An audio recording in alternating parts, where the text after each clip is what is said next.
from your gun, shoot bullets with your tongue, hide the art of war in your thesis. Hip-hop has long since left us, but the struggle has no soundtrack, so beatbox us an anthem. Don't lift your ladders for Bed-Stuy. Nobody gets closure here tonight. This is what is happening tonight in Texas. So push those panic buttons and wait for the Texas Rangers to arrive in their vehicle. All the truly innovative thinkers of the modern age have been short. Einstein, 5'3".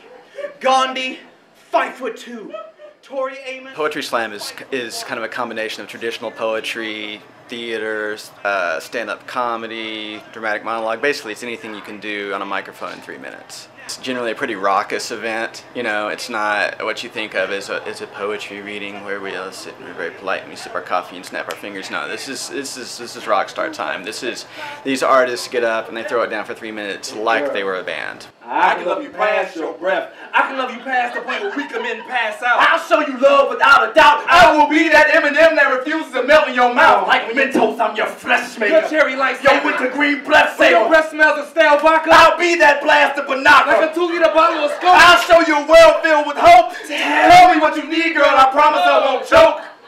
I can love you past your the tagline we're using for the Nationals this year is anything can happen in 3 minutes, and that's really what is, I think, most important to realize about slam. We call it short attention span theater. Basically, it's portable.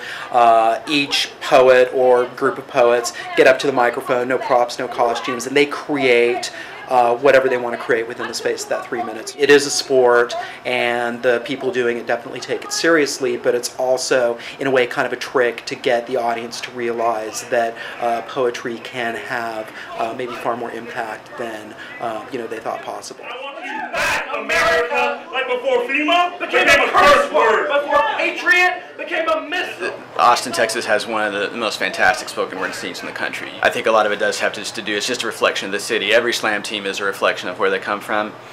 You know, this is Austin. Sure, it's the live music capital of the world. Sure, it's the University of Texas, but this is a creative, smart, irreverent, left-leaning, interesting city, and so that's the kind of people that end up on the microphone representing the place we live. Beautiful and brilliant and cunning for you to notice the malicious tongue that darts between his lips while singing you the same song he sang for her in Japan, London, Los Angeles, Texas, and New York. The National Poetry Slam is the largest performance poetry event in the world, bar none.